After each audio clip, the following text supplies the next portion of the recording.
예수님께서 탄생할 때부터 강조하는 게 있는데 그게 뭐냐면 유대인의 왕이다 그렇거든요.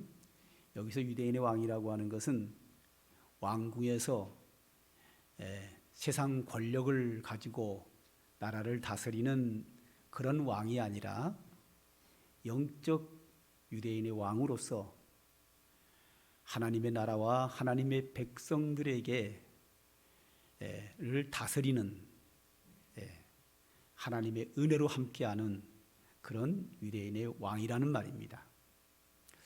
예수님께서 30세가 되어서 복음 전파를 하시다가 33세가 되어서 십자가에 못 박혀 죽으시기 일주일 전에 예수님이 유대인의 왕으로서 영적 신앙의 왕으로서 예루살렘 성으로 왕궁으로 들어가시게 됩니다. 왕이 취임식을 하게 되는데 이때는 백마를 타고 군사들을 신하들을 데리고 왕궁으로 입성을 하게 되는데 예수님은 유대인의 왕으로서 평화의 왕으로서 영적 이스라엘의 왕으로서 백마를 타고 들어가는 것이 아니라 겸손하여 평화의 왕이기 때문에 작은 나귀 새끼를 타고 들어갔다 그렇게 말합니다. 많은 군중들이 예수님이 가시는 나귀 새끼를 타고 가시는 그 길에 옷을 벗어서 깔아드리고 지금으로 말하면 대통령이 어디 해외 나갈 때 비행기 탈 때 레드 카페 깔잖아요. 그런 레드 카페를 옷으로 까는 거죠. 자, 깔아드리고 예수님을 향하여 찬양을 하면서 환호를 합니다. 그때 손에 종려나무 가지를 들고 막 흔들면서 호산나 다윗의 왕으로 오시니여 하면서 찬송을 합니다. 조금 전에 종료주일을 맞이해 성가대가 호산나 하고 찬양을 불렀는데요. 호산나라는 뜻은 우리를 주여 우리를 구원하소서 그런 뜻입니다. 예수님이 유대인의 왕으로서 영적 이스라엘 왕으로서 왕궁인 예루살렘 성으로 들어가시자 주여 우리를 구원하소서 하고 다윗의 자손이여 우리를 구원하소서 하면서 종려가지를 흔들면서 환호를 했다. 그리고 이제 예루살렘에 들어가서 이제 그때부터는 이제 빌라도에게 사형 선고를 받고 거기서 나오면서 십자가를 지고 골고다 언덕에 올라가서 못 박혀 죽으시죠. 그 종료주일은 고난주간을 시작하기 직전 하루 전날을 말합니다. 그 내일부터 이제 고난주간에 들어가게 되는 거죠. 이 고난주간의 주인공은 예수님이죠. 예수님이 십자가에서 화목제물로 못 박혀 죽으셨는데 그 예수님을 가리켜서 성경은 여기저기서 예수님이 어린 양이다. 어린 양으로서 화목제물로 드려졌다라는 것을 증언하고 있는데 오늘 그런 부분을 몇 가지로 보려고 합니다. 먼저 구약 성경에 보면 화목제물로 하나님께 제사를 드릴 때는 어린 양으로 드린다. 레위기 3장 6절을 보면 만일 여호와께 예물로 드리는 화목제의 제물이 양이면 수컷이나 암컷이나 흠없는 것으로 드릴지며 이렇게 나왔고 바로 이어서 7절에는 어린 양이다 그렇게 말하고 있습니다. 예수님 구약에서 화목제물로 어린 양으로 제사를 드릴 때에 그 화목제물인 어린 양은 예수님을 예표한다 하는 겁니다. 거기 이제 제사 드리는 방법이 나와 있는데 얼마 전에 레위기 설교할 때 말씀드린 바와 같이 한 성도가 하나님께 화목제물의 제사를 드리려고 한다면 어린 양 한 마리를 가지고 옵니다. 제사장에게 나오죠. 그럼 제사장이 그 가져온 성도에게 화목제물을 드릴 성도에게 양의 머리에 안수를 하게 합니다. 안수해야 한다고요? 내 죄를 네가 다 뒤집어 써라. 내가 죄인인데, 내가 죄인이기 때문에 내가 하나님 앞에 형벌을 받아야 되는데 내 죄를 네가 다 뒤집어 써라 하고 어린 양의 머리에 안수함으로 말미암아 죄가 다 그에게 넘어가는 거예요. 내가 죄로서 사형을 받아야 되는데 그 죄를 어린 양이 다 뒤집어 쓰고 어린 양이 사형을 받는 거죠. 그래서 죄를 뒤집어 쓴 어린 양을 제사장이 칼로 죽입니다. 죄를 뒤집어 썼으니까. 그리고 죄의 값은 사망이고 생명은 피에 있다고 했기 때문에 죄의 값으로 사망하여 흘린 피를 번제단 사면에다가 뿌립니다. 그리고 그 어린 양의 내장을 더러운 것은 골라서 버리고 콩팥과 기름은 번제단에 불사르고, 그리고 양의 고기는 넓적다리라든지 일부는 제사장 몫으로 제사장으로 가져가고 또 나머지는 삶아서 하나님께 화목제를 드리는 자들이 거기서 먹습니다. 이게 화목제입니다. 바로 예수님이 화목제물로 십자가에 드려진 사건을 예표하는 거죠. 성찬식 때 떡을 주면서 내 살이다 한 것처럼 어린 양의 살을 삶아서 다 먹습니다. 그래서 화목제의 어린 양의 화목제는 예수님의 십자가의 죽으심, 어린 양 대신 예수님의 십자가의 죽으심을 예표하는 것이다. 그리고 또 하나, 두 번째로는 구약의 유월절이 있습니다. 오늘 출애굽기 12장 5절을 보면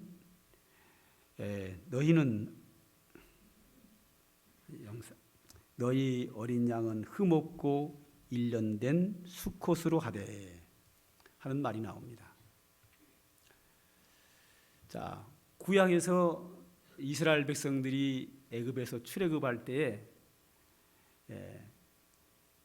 여호와의 사자가 내려와서 애굽 땅에 있는 모든 집안의 장자는 다 죽이는 대재앙이 일어납니다.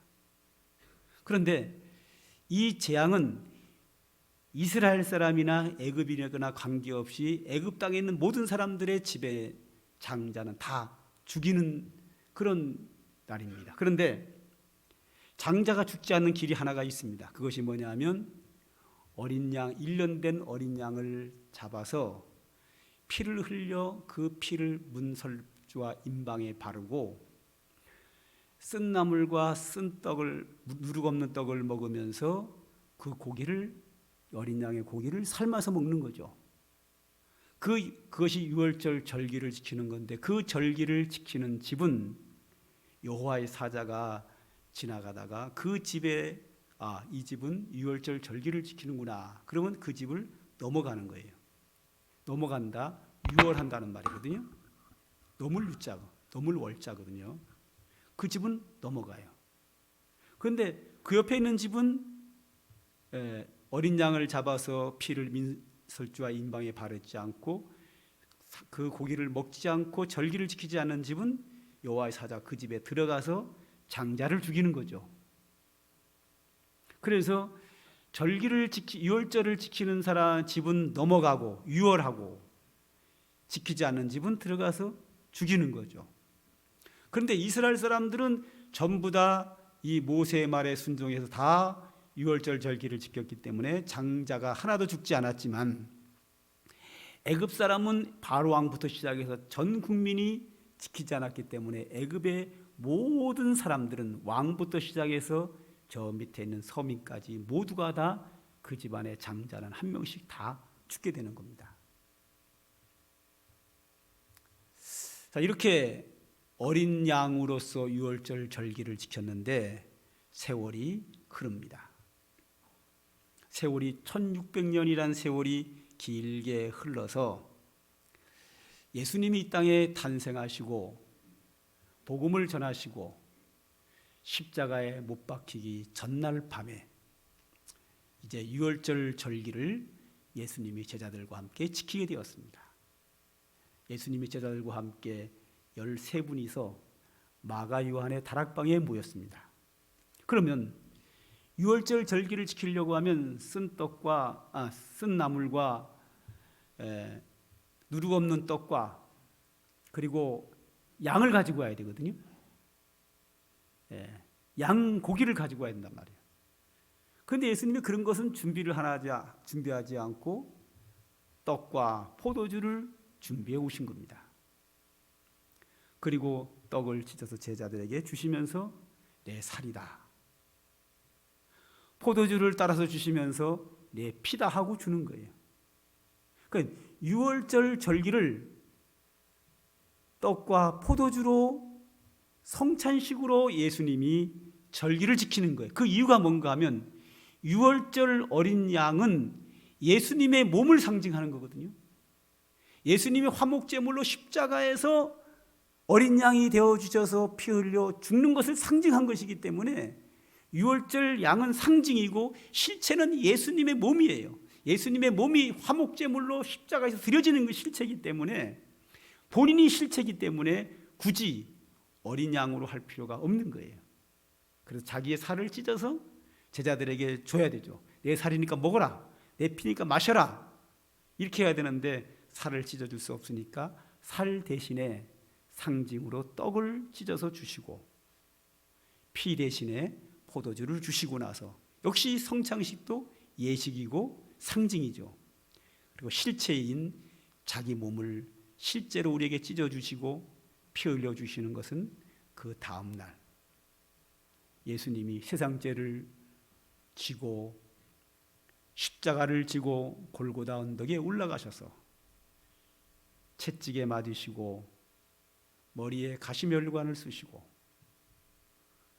양손과 양발에 못을 박히시고 허리에 창을 받으시면서 십자가에서 화목제물로 드려지면서 우리를 위해서 그의 살을 찢어주신 것이고 우리를 위해서 피 한 방울 물 한 방울 남김없이 다 쏟으시면서 우리의 죄를 위하여 천국 문을 열기 위하여 우리를 하나님의 자녀 삼기 위하여 거기에서 희생되셨습니다. 그러므로 유월절의 어린 양은 예수님의 십자가의 구속을 예표하는 것입니다. 그리고 하나 더 얘기하면 예수님께서 이 땅에 태어나셔서 30년간 사시다가 30세에 드디어 복음 사역을 시작을 합니다. 복음 사역을 시작할 때 세례 요한이 요단강에서 세례를 베풀 때에 예수님이 나타나셔서 세례 요한에게 세례를 받습니다. 세례를 받을 때 하늘로부터 성령이 비둘기 형상으로 예수님에게 머리 위에 강림하시고 그리고 하늘에서 하나님의 음성이 들렸는데 너는 내 사랑하는 아들이라. 그러므로 너희는 그의 말을 들어라 하면서 하늘에서 음성이 들렸습니다. 그런 사건이 있고 나서 세례 요한은 사람들에게 증언합니다. 내 뒤에 오시느니 그분이 하나님의 아들이요 하나님이 사랑하는 자요 그분이 메시아이므로 너희들은 그의 말을 들을 것을 그리고 나는 너희에게 물로 세례를 주지만 그는 여러분들에게 불로 세례를 줍니다 하고 그렇게 사람들을 소개합니다. 그리고 나서 그 이튿날 바로 오늘 본문입니다. 29절 다 같이 한번 읽읍시다. 시작. 이튿날 요한이 예수께서 자기에게 나오심을 보고 이르되 보라 세상 죄를 지고 가는 하나님의 어린 양이로다. 아멘.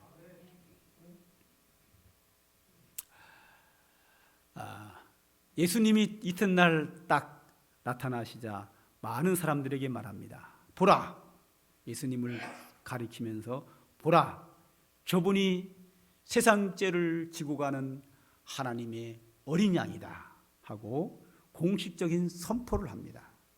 그때부터 세례 요한을 따르던 사람이 대부분 다 예수님을 따르고 예수님께로 나가게 되는 그런 결과가 맞이하게 됩니다. 그 다음에 하나 더 보죠. 요한일서 2장 2절에 보면 이런 말씀이 나옵니다. 다 같이 한번 읽겠습니다. 시작. 그는 우리 죄를 위한 화목제물이니 우리만 위할 뿐 아니요 온 세상의 죄를 위함이라. 아멘. 그는 즉 예수님은 우리 죄를 위한 화목제물이다. 우리만 위할 뿐 아니요 온 세상의 죄를 위함이라. 자, 신약성경 로마서라든지 요한일서라든지 요한일서에는 두 군데나 나오죠. 예수님을 계속 말하기를 화목제물이라고 합니다. 성경에서 예수님을 가리켜서 번제다 이렇게 말하는 경우는 없습니다. 속죄제다 이런 경우 없습니다. 속건제다 그런 것도 없어요. 물론 번제, 속건제, 속죄제도 다 예수님의 십자가를 상징하긴 하지만 직접적으로 말할 때는 항상 예수님은 십자가에서 화목제물로 드려졌다 그렇게 말합니다. 예수님을 왜 신약에서는 굳이 화목제물로 하나님께 드려졌다라고 말할까요? 십자가에서. 그 이유가 있습니다. 하나님과 우리 사이가 이 에베소서 2장에 보면 원수되었다 그렇게 말합니다. 뭐 때문에 원수됐느냐? 죄로 원수되었다. 하나님과 우리 사이에 죄로 막힌 담이 있다. 그러므로 이 막힌 담으로 인하여 우리가 하나님께 나갈 수도 없고 하나님과 우리가 원수지간에 되었다. 그런데 예수님이 그의 피로 십자가로 원수된 것을 소멸하고 막힌 담을 허시고 하나님과 화평하게 했다. 그렇게 설명하고 있습니다. 즉 예수님이 십자가에서 제물로 드려진 것을 화목제물이라고 표현하는 것은 하나님과 우리가 화목해졌다. 원수 관계였는데 아버지와 자녀의 관계로 화목해졌다. 중간에 하나님과 우리 사이에 막힌 담이 있었는데 그 막힌 담을 헐어버리고 하나님께 나가게 됐고 하나님이 내 안에 내가 하나님 안에 거할 수 있는 은혜를 주셔서 십자가에서 예수님이 못 박혀 죽으신 것은 화목제물로 드려진 것이기 때문에 하나님과 우리가 화목해졌다 그렇게 표현합니다. 그리고 또 하나 화목제의 특징은 아까 말씀드린 것처럼 그 양의 고기를 삶아서 우리가 먹습니다. 기름과 콩팥 같은 건 골라서 번제단에서 불로 태워서 연기로 날리지만 고기는 일부는 제사장이 드시고 일부는 제사 드리는 사람이 먹습니다. 이 세상의 모든 잔치는 항상 먹는 게 있습니다. 먹는 게 있어야 분위기가 화기해집니다. 먹는 게 있어야 친목이 됩니다. 먹는 게 있어야 사랑이 생기고 기쁨이 생기고 하나 되게 됩니다. 화목제물은 그래서 양고기는 다 먹습니다. 유월절 양도 다 먹습니다. 화목제의 특징은 하나님과 우리가 화목해질 뿐만 아니라 그 은혜로 구원받은 성도들도 서로가 하나 되고 화목해지는데 십자가에서 예수님이 화목제물로 드려졌다 그렇게 표현을 하는 겁니다. 아까 봤던 에베소서 2장에 보면 십자가로 하나님과 원수된 것을 소멸하고 하나님과 우리 사이 막힌 담을 허시고 그리고 나서 이제 너희는 하나님의 한 성도요 동일한 시민이요 하나님의 가족이요 그래서 교회를 이루었다 그렇게 말합니다.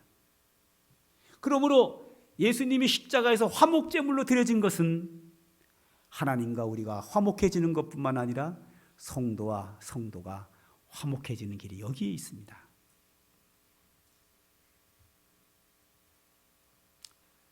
교회는 하나님과 화목해진 자들이 모이는 것이 교회입니다. 교회의 특징은 여러 가지가 있습니다. 그리스도의 복음을 전파하는 특징도 있고 하나님께 예배드리는 특징도 있고 그 밖에 여러 가지 많은 것들이 있습니다. 그 중에 또 하나 중요한 게 있는데 화목입니다. 하나 되는 겁니다. 성령의 하나 되게 하신 것을 힘써 지키라고 했습니다. 예수님이 이 땅에 계실 때 마태복음에서 팔복을 설명하시면서 이렇게 말씀하십니다. 화평케 하는 자는 복이 있나니 저희가 하나님의 아들이라 일컬음을 받을 것이며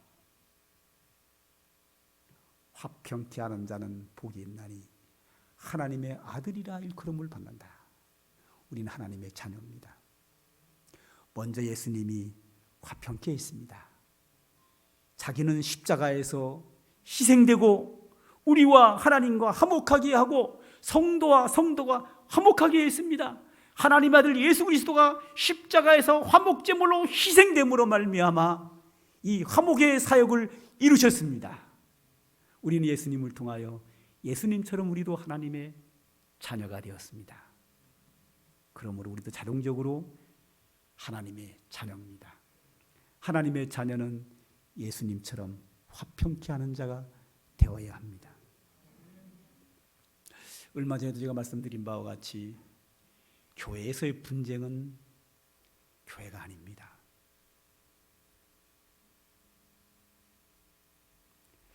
사람은 성격이 다르고 생각이 다르고 자기의 경험이 다르고 다 자기중심적이고 자기의 이익을 위해 살아가는 경우가 대부분의 사람들입니다.